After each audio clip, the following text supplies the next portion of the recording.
because this is the US, the 250th anniversary, I'm throwing it back 50 years to look at 1976 and how Mount Prospect specifically celebrated the 200th anniversary, the Bicentennial. So Mount Prospect did this in a lot of different ways, and they're sort of the village-sponsored events, there are organizational events. Again, there's a lot. There has been a lot of information about this. So just know that this presentation is going to cover the highlights. I may not cover something that maybe you remember attending or something else. So just know that I may be aware, I may not, but it just may not have made it in the presentation. So before we dive into the Bicentennial, let's look at what was going on in the world in the 1970s. It wasn't so great. So it was a pretty unsettled time for a lot of reasons. One, the economy was not doing so hot. It was called stagflation. And in 1973, there was the OPEC oil crisis. So OPEC suspended oil exports to the United States. And like everywhere in the nation, Mount Prospect residents were affected. I actually found this ad for Hotter Than Mother's Music that said, which, if you don't know, Hotter Than Mother's Music, best name ever, but it was a music, record, like sound equipment shop, as well as an arcade in the building that is now Capineri's. It was originally Mailing General Store, and it used to stand where La Peep is today. Anyway, so part of their ad here is, in 1973, if you run out of gas, at least you could still listen to your favorite music. So, and this is, I think, for radios, an ad for that. So then the next year was the Watergate scandal, and Nixon resigned. That's a photo of him about to release the edited transcripts. Doesn't look like he's having a good day. He wasn't. And then furthermore, well before the 70s, people are fighting the Vietnam War, and particularly in April of 1975 was the fall of Saigon, which pretty much marked the end of the Vietnam War. So again, not a happy time. And then, of course, after Nixon and it's re-election time, Jimmy Carter was elected in 1976. So we have a new president in power. In Mount Prospect, things were a little better. Although because of the national stagflation situation in the economy, downtown businesses weren't doing so great either. And some of that, of course, is the national situation. Some of it is also the fact that in the 60s, 2 new major shopping centers popped up, Mount Prospect Plaza and Randhurst, and that made it really tough for downtown businesses to compete. And in fact, the 70s are when Mount Prospect Village officials started talking about downtown redevelopment because of this issue. The 70s, specifically 71, 72, Mount Prospect added to the town. They added what's called New Town, but it's that portion of town all the way in the north along East Kensington Road. So if you've been there, that's the, again, new part of town. Mount Prospect's Village Hall moved to, right here, the former Mount Prospect State Bank building in 1975. So they outgrew what was originally their municipal building over on Northwest Highway and Maple. And then you could see here a picture of the second Central School getting demolished. This is not the Central School that's on the Historical Society's campus. That one's still here, but this is the second one that was originally built in the 1920s and then added on consistently until it was demolished. And then construction on that site was used to build the library that we're in, or at least part of it, and that construction was completed in 1977. So there's a lot going on, and then it's bicentennial time. So on April 16th, 1974, the Bicentennial Commission was established as an official commission of the village. The chairman was Kurt Teichert, who was the brother of Mayor Robert Teichert. The secretary was Robert J. Epley, and he was also the village manager. So you could see already a lot of official village involvement. And the head of public relations was Dolores Howe. That's her right there, with conveniently pictured with a bicentennial plaque. Thank you, Dolores, very appropriate. So a lot of the advertising was sent out through her. She was, in fact, if I'm not mistaken, most of the resources I used to create this presentation came from her. She also sent out monthly newsletters in 1976 to let everyone know all of the events. And some others were Kate Anderson, Harvey Nemzow, Randy Bateman, Clarence C.O. Schlaver, who's this guy here I'm standing in front of. And he was Mount Prospect's mayor about 10 years before the Bicentennial. So still involved in the community. And then also there was Lil Floros, John Weber, and Bruce Grote. The Youth Commission liaison, because there's a whole youth commission part of this branch, that liaison was John Moriarty. And this group essentially made the Bicentennial happen in Mount Prospect. They made it a much bigger thing than it could have been, and certainly more coordinated. One of the things they did early on was establishing Mount Prospect as a bicentennial community. So on the village sign for at least 1976, I'm not sure how long they kept it there, they had the nice little bicentennial community sign. And that was an official designation from the Federal Bicentennial Commission. Now, all of the bicentennial events really pretty much started January 18th, 1975 with the Bicentennial Breakfast. So this one, though, was more for committee members and people invested in planning events rather than the general public. But the event included breakfast, so yay free food, an introduction to the Bicentennial Commission, US and state bicentennial representatives, and a report on local bicentennial plans. So this is what I mean when I say it's more for the people planning things rather than the people attending things. And this guy here, John Doremus, he was a guest speaker at this event, and he gets his picture up here because he keeps popping up. I don't know who knew him in Mount Prospect, but he was a Chicago radio host, and he routinely came into Mount Prospect to visit or be a speaker at bicentennial events. So this picture here, it was dedicated to the Historical Society. So again, I don't know who had the connections, but someone had good connections. Now, once that was started off on the planning side of things, the team also came up with designs to celebrate the Bicentennial. So the Bicentennial Commission worked with the Mount Prospect Art League to hold 4 different contests. And they were designing a logo for Mount Prospect, a vehicle sticker, the water tower design, and a commemorative coin. So, what you can see here on that side is the chosen Mount Prospect logo, which was designed by Mark A. Young. And again, it's got the national symbol in it, the little star, and still red, white, and blue. So very nice, and that was everywhere. So this was the design where, again, you saw that all throughout town on all of the events. The vehicle sticker was designed by Michael Karlowitz, and I don't have a picture of that one, unfortunately. But the water tower here was designed by Tom Poole. I read somewhere that they needed to simplify the design a bit more, so I don't know what the original one looked like, but it's a red base, blue bottom, white on top with the years and Mount Prospect. So nice, simple, straightforward. And that was painted actually in October 1975. So you'll see why that's something to note a little bit later on. Now, I actually ran into a Daily Herald article that described how the water tower painters were painting this. They used standard scaffolding and movable scaffolding with pulleys. And then the photos for the article were taken by Daily Herald photographer Mike Sealing. And that little article said how he almost slipped and fell off the top of the water tower while taking photos for that article. He didn't, thankfully, but apparently there's a lot of drama with this water tower.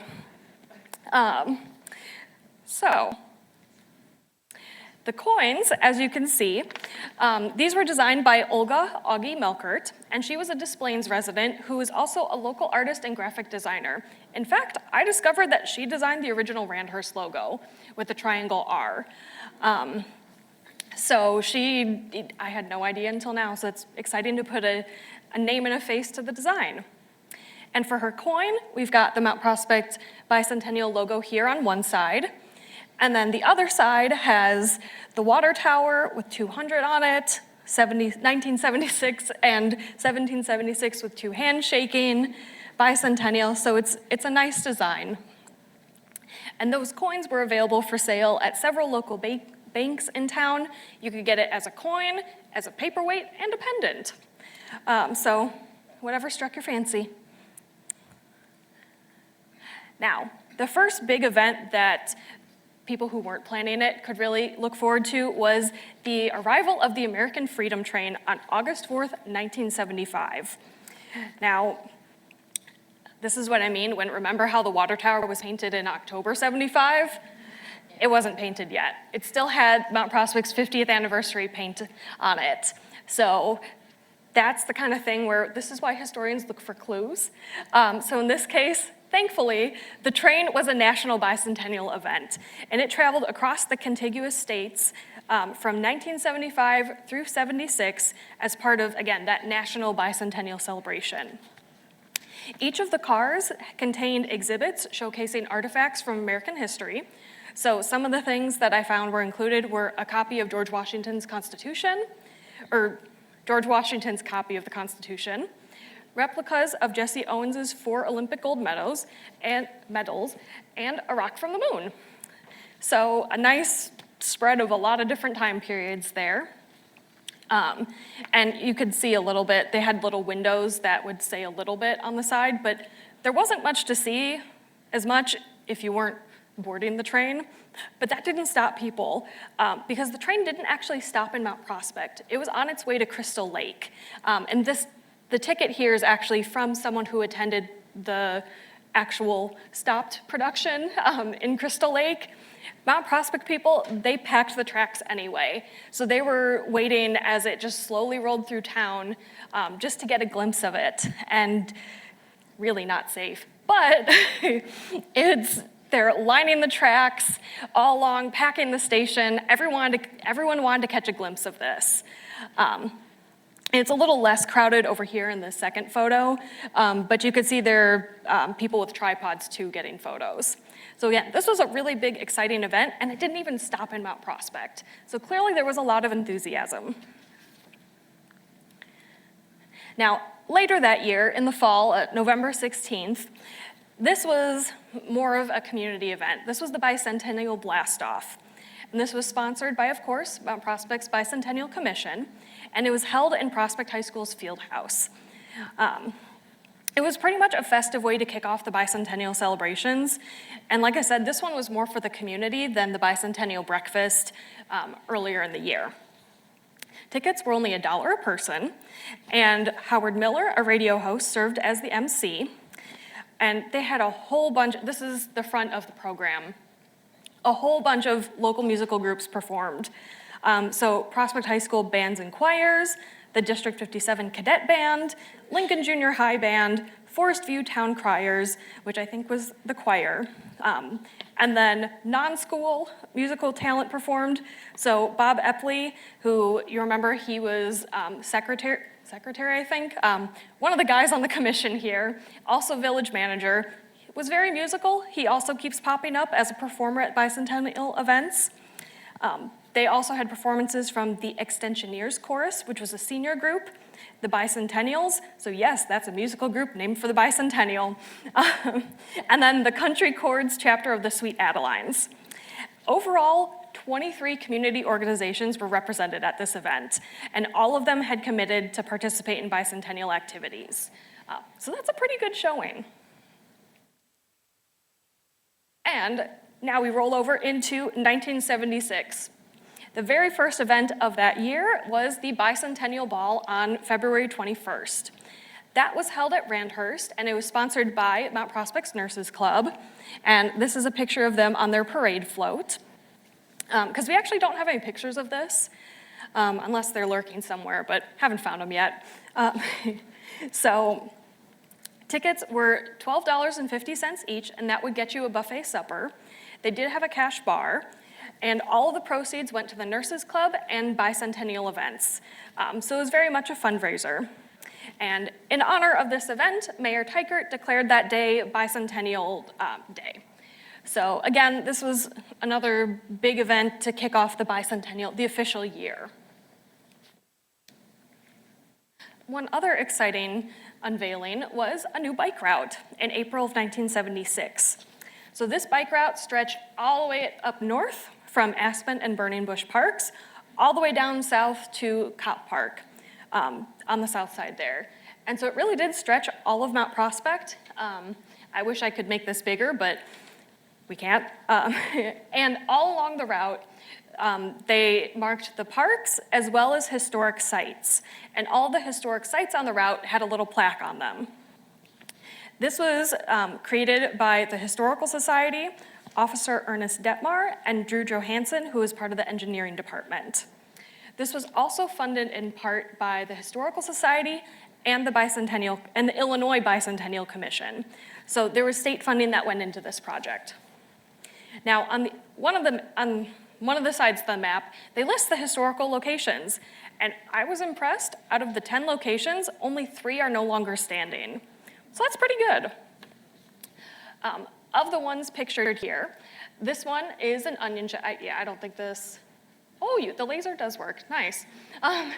So right here is the last remaining onion shed. At the time of the photo, and in 1976, it was an office equipment store. And it began its life as an onion shed, which is where Mount Prospect farmers would bring their onion crops to be processed and then shipped off to Chicago and other markets. That one stood on Pine Street, across the street, roughly from where Capanary's is today. And then we have St. John Lutheran Church and School right here. This photo is from the 1890s, but it's still standing today.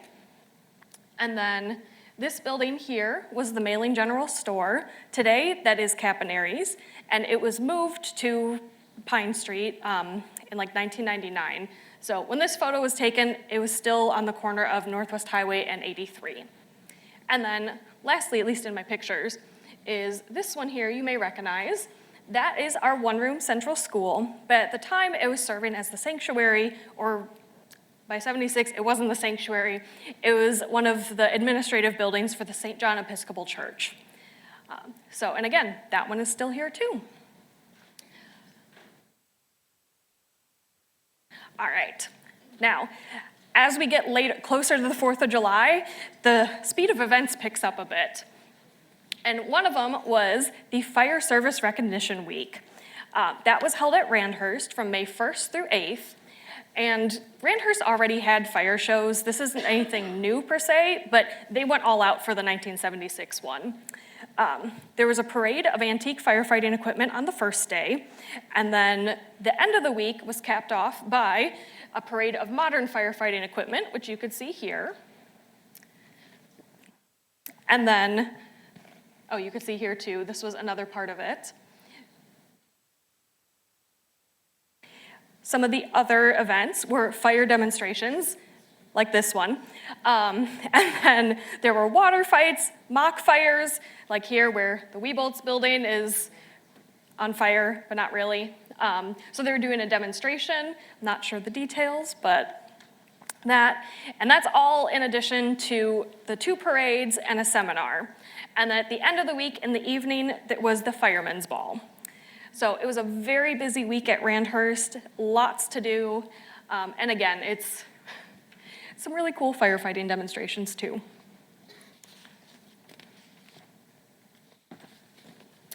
May is also when the town, as we know, things get warmer in May around here. And so that's when the town is able to actually decorate a bit outside, beyond the water tower. So on May 19th, we have a record that the Garden Club of Mount Prospect began planting the Bicentennial logo in a flower bed. So this flower bed, you can kind of tell by the sign, it was in front of the public safety building. So this is roughly where Cocoa and Maple is today. It's right on Northwest Highway, so it was very visible. And you can't tell in this picture, but I'll try and trace it. They were planting the red, white, and blue flowers in the shape of the Mount Prospect logo. So it kind of makes an M and a P. I wish we had color photos of this, so it's very sad, but you're gonna have to imagine it. It's lovely, I'm sure.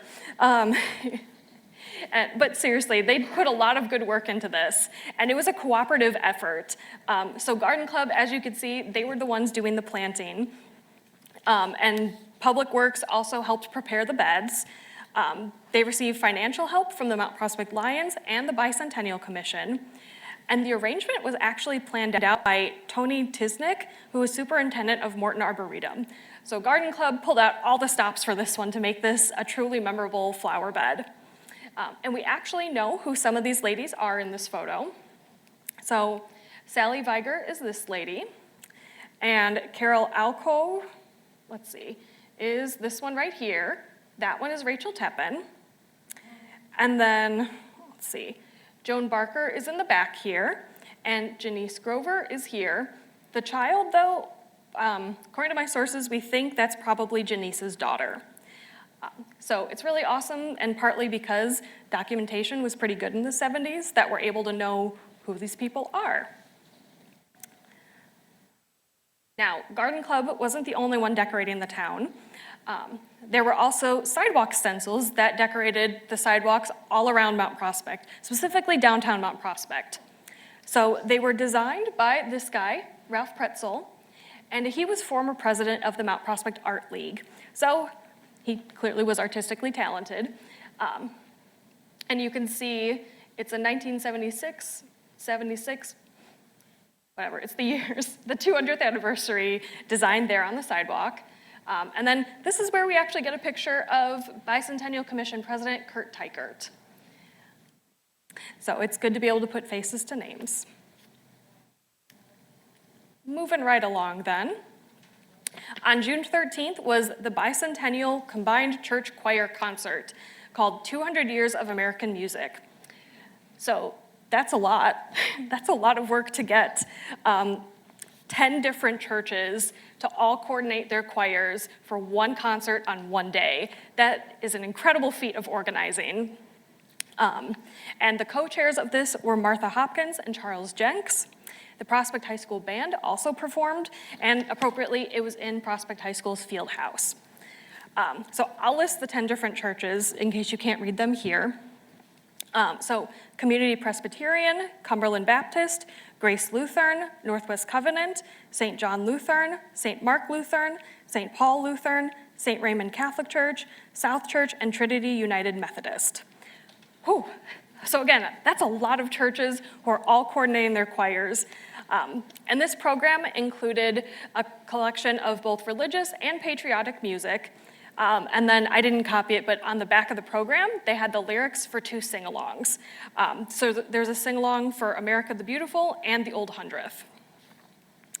So again, another one of those events I wish we had photos or recording of.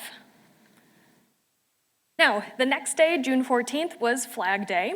And again, this is a bicentennial year. Everyone's pulling out all the stops. So specifically, there was a ceremony, a regional ceremony at Randhurst. And there were lots of dignitaries in attendance at this event. So mayors of Mount Prospect, Arlington Heights, and Des Plaines all arrived. There was a representative from Hoffman Estates. There were state representatives, U.S. Representative Philip Crane. There was supposedly music from the 85th Army Band, but we have photos and I don't see them anywhere, so I'm not sure what happened on that. They could have been there, who knows? But I do have a photo, at least some music was provided by an organist from Lyon Healy, which they had a store in Randhurst conveniently. Now, Mount Prospect Village Manager and Bicentennial Commission member Bob Epley, once again, he's bringing his talented voice to sing the national anthem, and I'm assuming that's what's happening right now, but that's him at the microphone. And so, after the ceremonies, different groups of people got to raise each of the 6 different flags. So there were the local and state representatives, first responders, Boy Scouts. Each group got to raise a flag, and you could see here, this is a police officer and a fireman. I think they may be chiefs or deputy chiefs, but I can't confirm that. But below here are some of the flags. So we have the National Bicentennial flag. This one is, I believe it's called the Bennington flag. It's one that has an arc of white stars and the number 76 in the blue. This is that original 13-star flag, the one with the circle, the Betsy Ross flag. This one here is the Illinois state flag. This one is the Randhurst flag, even though you can't see that. And then this is the American flag at the time, like the contemporary one. So again, a big event.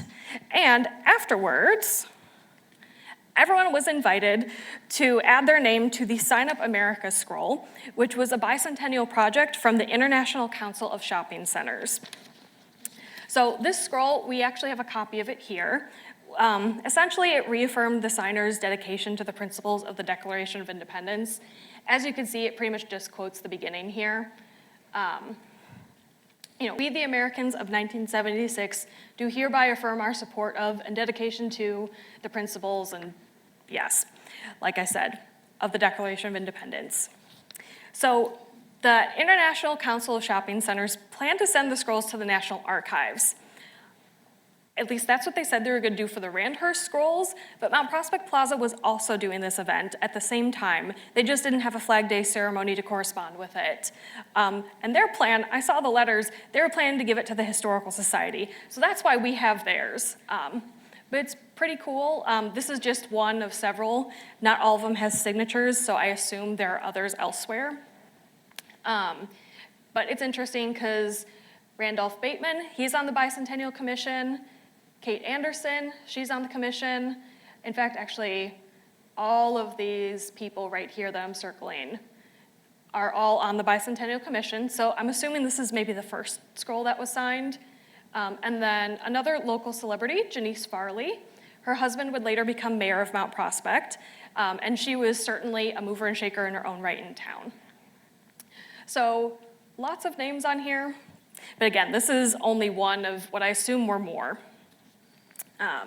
And then this photo here, this one is from the Randhurst event. So they had this little booth, and then the two gentlemen here, there's actually a newspaper article about this, and I don't have their names written down, but they were new Army recruits.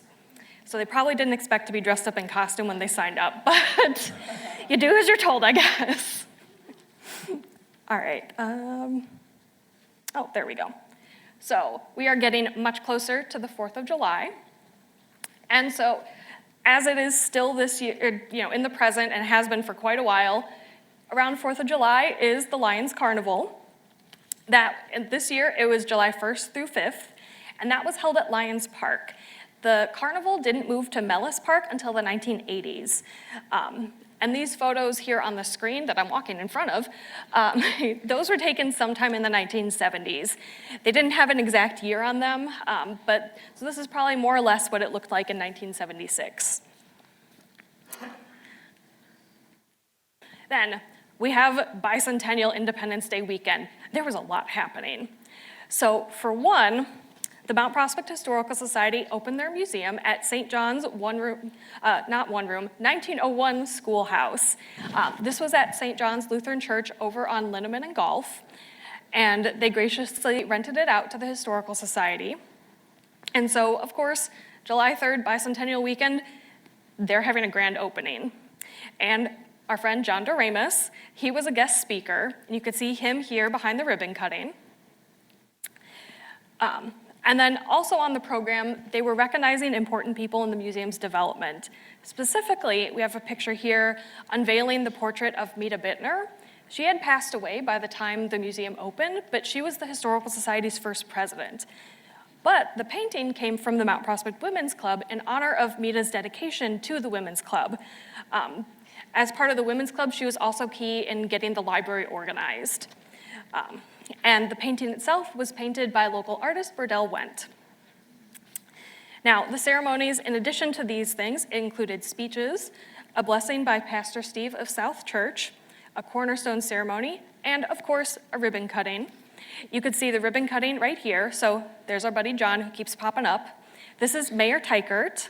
This is Gertrude Franczyk, who she was pretty much my predecessor. She was one of the founders, and she eventually became Historical Society Director. And then this, I think, is Dolores Howe. Okay, it is. The angle wasn't great, so I wasn't sure. So that's Dolores Howe, who, again, one of the founders of the Historical Society, as well as Bicentennial Commission member. And then this is just a great picture showing the crowd on opening day.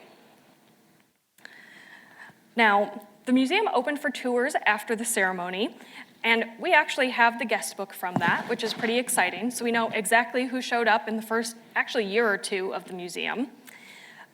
And it was visited on that day by members of the Bicentennial Commission and the Youth Council, for that matter. Of course, John Doremus, he came for a tour.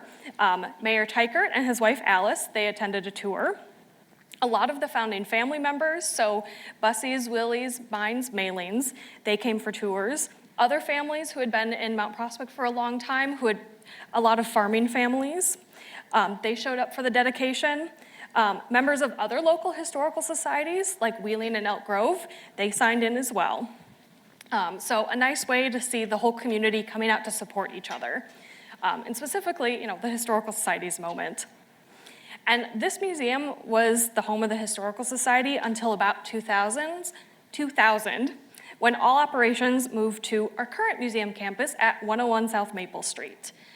Because that house there, the Dietrich Friedrichs House, opened as a museum in 1992. So there's a bit of a transition period. Now, if you had visited this one, these are some of the exhibits you would have seen.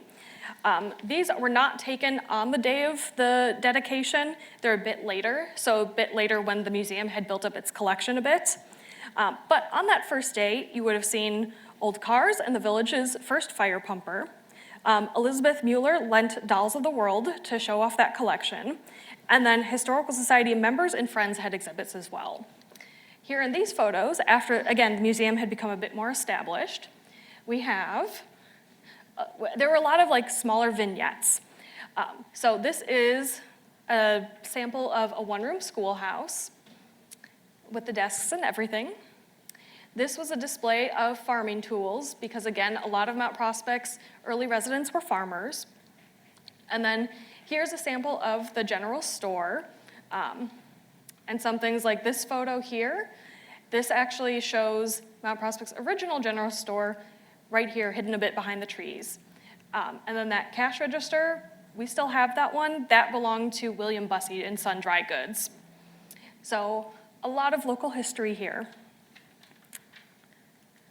Now, later that day, there was also, so after you were done celebrating the Historical Society, you could go run over to Lions Park for the community picnic. This was sponsored by Trinity Methodist, and there were a lot of different contests. It's a little tough to keep track of them. There were contests for the oldest and the youngest in attendance, a beard growing contest supposedly to connect with Abraham Lincoln, an early American dress contest, a bike decorating contest, the JC's baking contest, hula hoop, yo-yo, frisbee, gunny sack races, foot races, water balloons, and table bowling for seniors. They really did say table bowling for seniors. There was also a harmonica play-along and a community sing-along, and notably, a 50-pound birthday cake donated by Cumberland Bakery. So you could see part of that here. With lots of flags, and it was a picture of basically a map of the United States. And I don't know who this lady is in the photo. I haven't been able to identify her, so if anyone knows, let me know.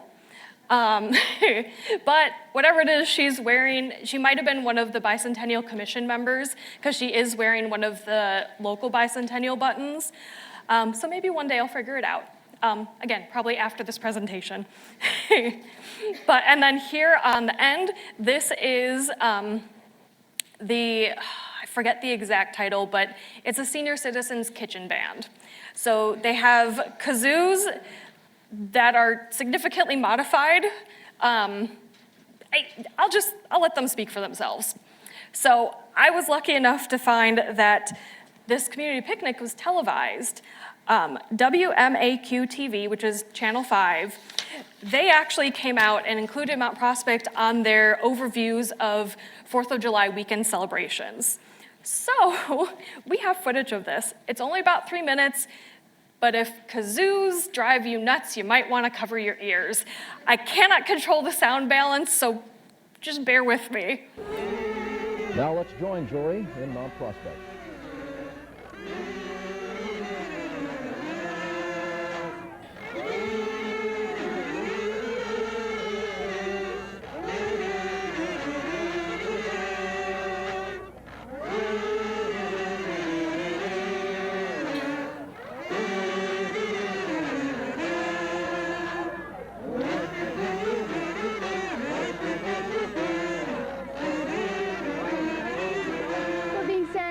out here in Mount Prospect at Lions Park by the Senior Citizens Old-Fashioned Kitchen Band. The founder of this group and the leader is Mrs. Corrine Clark. Mrs. Clark, does this bicentennial have special meaning for you people? Yes, I believe it has a more special meaning to senior citizens because they have very many fond memories of everything that's gone on in the years prior to this. And how do you think America's doing these days compared to all these other years prior? Well, I just wish they'd keep it up all the time instead of just a bicentennial year. Now, each of your members in your group has designed their own instrument, have they not? They have designed their own costumes and their own instruments. And they're made out of pipes from under the kitchen sink, vacuum cleaners, and anything they could get hold of. I see a meat grinder over there, and I see an egg beater. There's just something of everything. Yes, that's hard to get nowadays. That's right. Well, have a happy bicentennial, and we're just going to listen to you play some more. Thank you very much.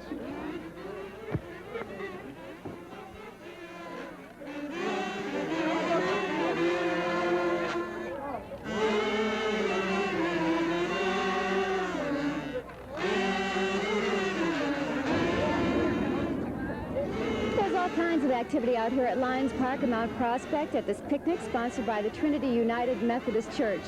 There are yo-yo contests and frisbee contests and gutty sack races and wheelbarrow races and baking contests and even 5-cent ice cream cones. And right now there's an early American costume contest going on. The judges are making their final perusal right now.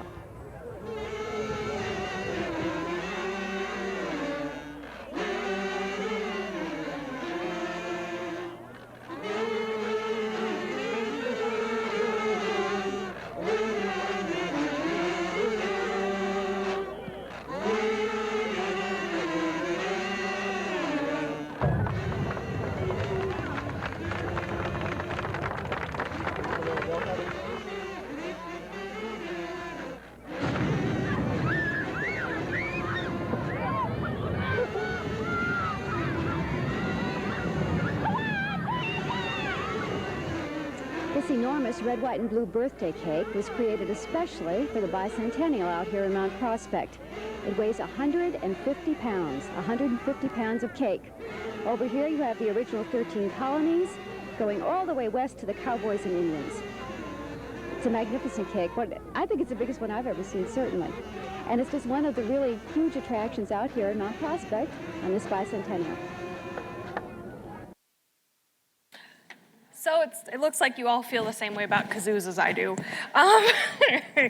So hopefully you don't hear that as you try to go to sleep too. But in all seriousness, it's a wonderful snapshot of an event. So this is one thing that's awesome about researching more recent history, is that they're videoing this. They didn't do this like in the 19-teens.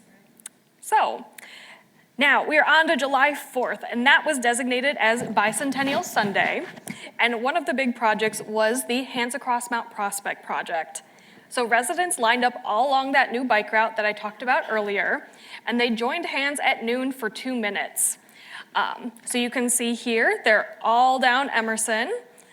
For reference, that's now Mrs. P and me. And then here's another shot of everyone down there.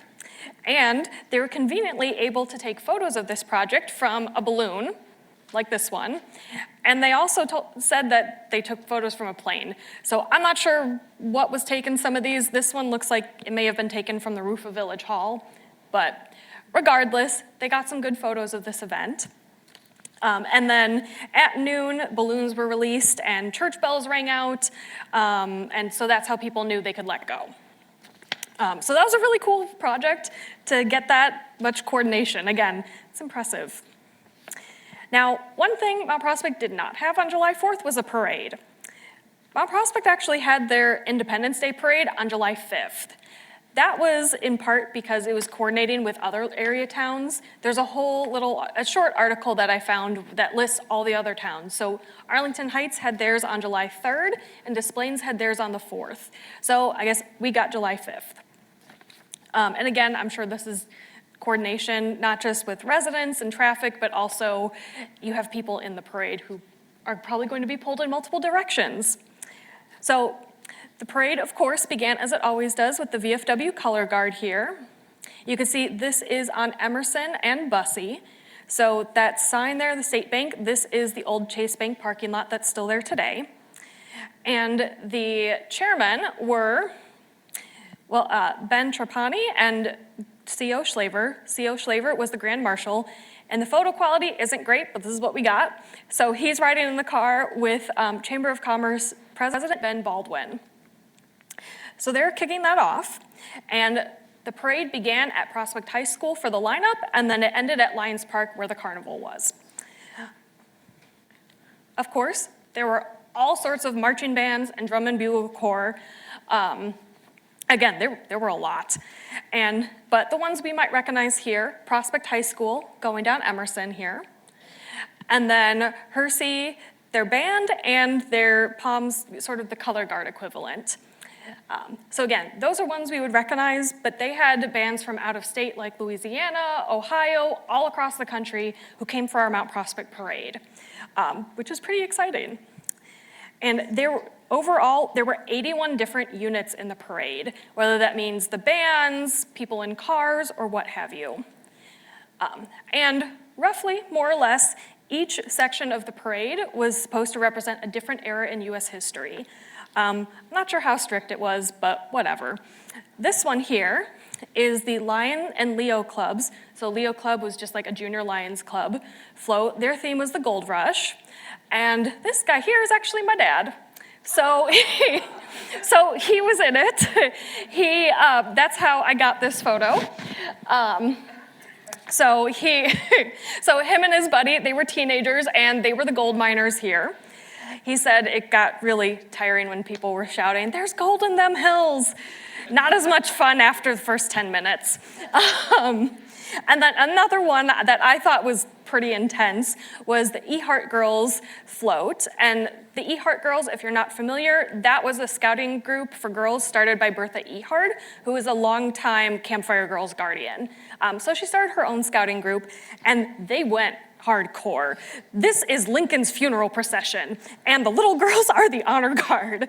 This is wow. There's quite a few pictures of this one. This is probably the best angle we have, but it's got the hearse, it's got the horses, and I saw a photo. I don't know if they won an award, but it looks like this was on display at Randhurst later. So again, not what I would expect from a float for little girls. So they went hardcore, and it paid off. Very impactful. Now, other floats are representing different organizations around town. So the Nurses Club, I have a color photo of them. They are representing older nursing uniforms and just sort of a whole bunch of nursing equipment as well. So they're having fun. And then, in case you didn't have enough kazoos, don't worry, I don't have a video or sound, but there was the Pine Willie Street's Old Glory Marching Kazoo Irregulars. So that was a big troop of, again, I'm assuming residents of Pine and Willie Streets who were their own kazoo band. So that must have been interesting. It must have been fun. And then here's another good example of a float that really leaned into the time period. So this one is for Mount Prospect State Bank, and they had their own time period when they started, 1911. So they went into, this is a mini model of the first State Bank building, which was on the corner of Emerson and 83, or Bussey and 83, my bad. So actually near where that photo was taken. And then they've got the barbershop quartet and sort of people dressed up in that turn of the century style. So again, they leaned into their own history for that float. But wait, there's more, only a little bit. So like I said, this is sort of the overview, but there was a lot of stuff that went on that I still wanted to mention. So for one, the Mount Prospect Junior Women's Club, they had a community fundraising project all that year to give Mount Prospect a gazebo. So this is what used to stand near Village Hall, and that's the finished product. I don't know when that photo was taken, but it's the same gazebo.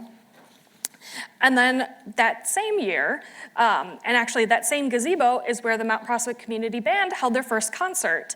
And this is an article, so again, wonderful newspaper quality, but this is a picture of the band having their first concert. right there in the gazebo. And that band is still around today, so they're celebrating their 50th anniversary this year.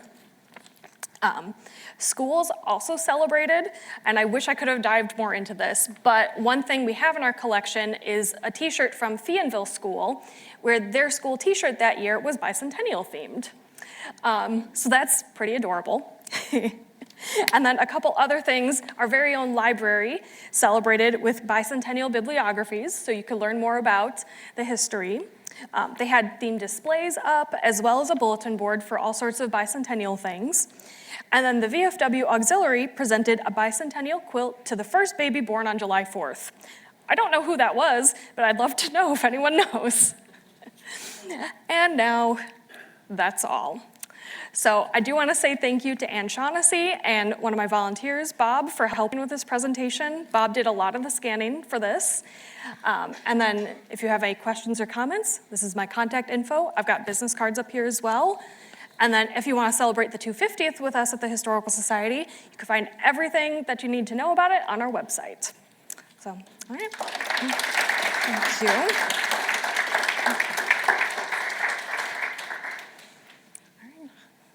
you. Yes. I grew up in Springfield, and the train stopped there, and I remember it, and it was a really big deal. But the one exhibit I remember were the ruby slippers from... Oh, that's cool. Oh, that's awesome. Oh, yeah. I did Google John Doremus, and he was a radio personality, and he was associated with that. Oh. That they were. Oh, that's cool. Yeah. So I bet he. Thank you, John, for that wonderful kazoo footage. But seriously, that's amazing. Yeah, and then there was something I read, I may not get this right, but it was like his company that he was the first to think about music and ear. I thought it was interesting. Oh, that's cool. Huh. Wow. What an innovator. That's cool. Thank you. Huh.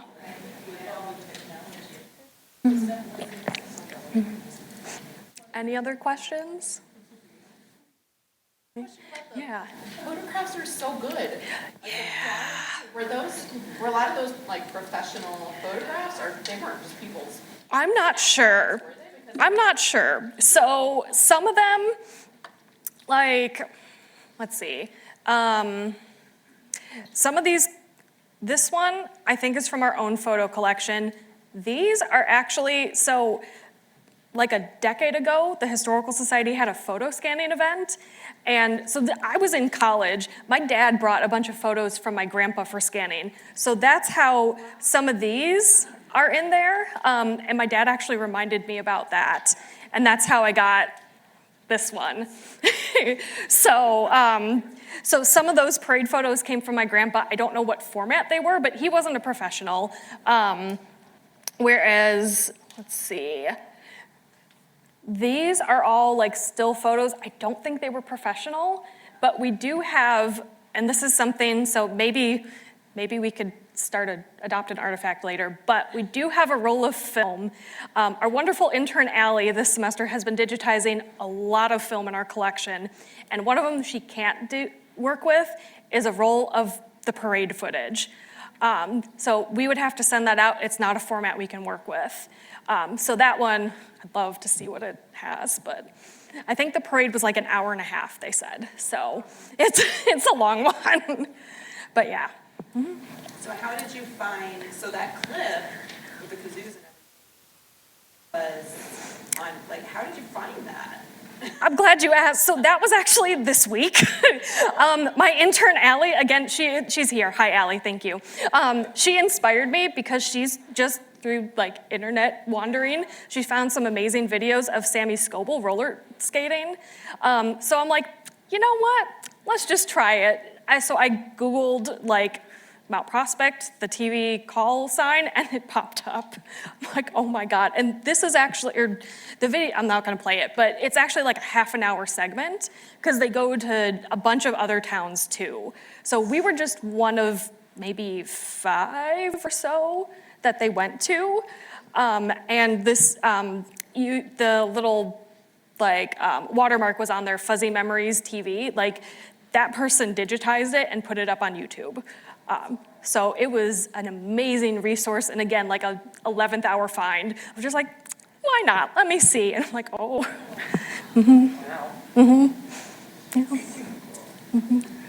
Yeah. Anything else? Presentation? It is in October. And what did you say? October. Mid-October. Oh, October 8th, not mid-October, early October. So October 8th. Are they doing anything for? Not specifically on the 4th, because there's a lot going on for that. So we're staying out of the way. But like the Historical Society will be in the parade, and we have other stuff before and after that as well. And we've got the Native Americans. Yes. So, yeah. A man who is a Ho-Chunk Native American, his family, he's going to talk about the reintroduction. Yeah, and that one is mid-June. It should be in our newsletter. Yeah. So, and we'll be advertising too on all our Historical Society outlets once the library gets the registration up, because we're co-hosting.